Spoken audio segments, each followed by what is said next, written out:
इस वीडियो में हम क्यूबिक पॉलिनोमियल को फैक्टराइज करना देखेंगे। क्यूबिक पॉलिनोमियल फैक्टराइज करना आसान नहीं होता है। इसे हम 3 स्टेप में कंप्लीट करेंगे। तो सबसे पहले फर्स्ट स्टेप शुरू करते हैं। Let p y equal to 2y की power 3 plus y square minus 2y minus 1। अब यहाँ y की जगह हम 1 रखेंगे। 1 रखने पर अगर 0 नहीं आता है तो 2 रखेंगे। 2 रखने पर 0 नहीं आता तो 3 रखेंगे। 1 2 3 रखने पर वो 0 आ ही जाएगा, तो y इक्वल टू 1 रख देते हैं। तो वैसे मेरे को मालूम है 1 रखने पर ये 0 आ जाएगा। 2 इंटू 1 की पावर 3 प्लस 1 की पावर 2 माइनस 2 इंटू 1 माइनस 1।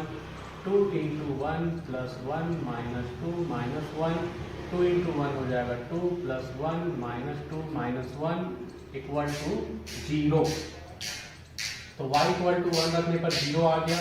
तो इसका मतलब ये हुआ कि y 1 को इधर लाओ, 1 को इधर लाओ तो माइनस 1 हो जाएगा।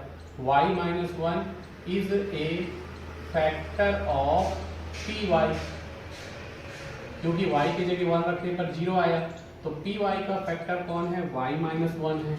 तो यहाँ पर मैंने कहा था कि क्यूबिक पॉलिनोमियल को फैक्टराइज करने के 3 स्टेप हैं, मतलब यहाँ 3 पार्ट है। पहला पार्ट कंप्लीट हो चुका है, अभी 2 पार्ट बचे हुए हैं। तो पहले पार्ट में इसका एक फैक्टर निकल चुका है y माइनस 1। अब दूसरे पार्ट में हम इस फैक्टर से गिवन पॉलिनोमियल को डिवाइड करेंगे डिवीजन प्रोसेस से, लॉन्ग डिवीजन प्रोसेस। तो y माइनस 1 डिवीजर है और 2y की power 3 plus y square minus 2y minus 1 dividend है।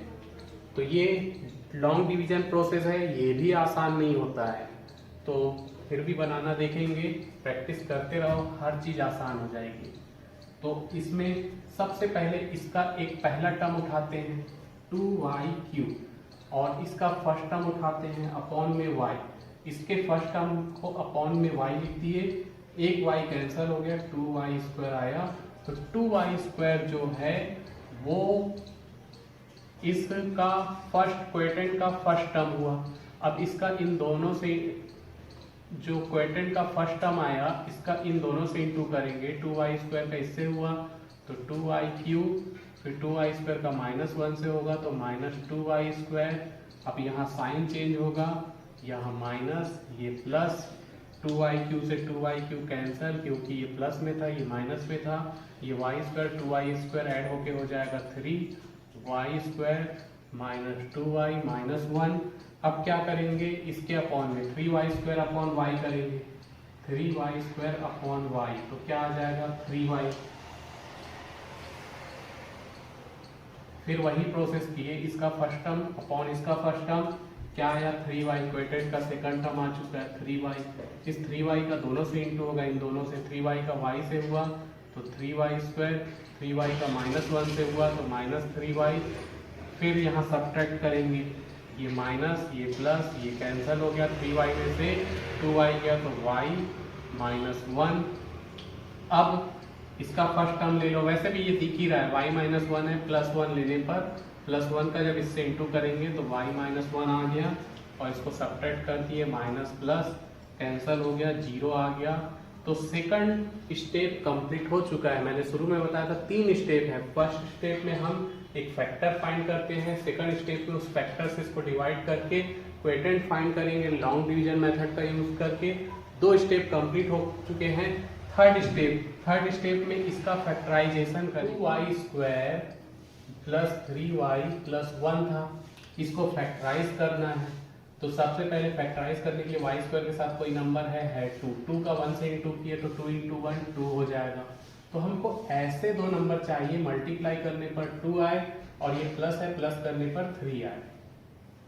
तो ऐसे 2 नंबर मल्टीप्लाई करने पर 2 और प्लस करने पर 3, तो 2 1 2 1 2 ऐसे नंबर है, इंटू करने पर 2 प्लस करने पर 3। तो ये हो जाएगा 2y²। 3 के जगह हम लिख लेंगे 2 प्लस 1, y वैसे ही है, प्लस 1 वैसे ही है। अब 2y² प्लस ये y अंदर आया तो 2y प्लस y प्लस 1।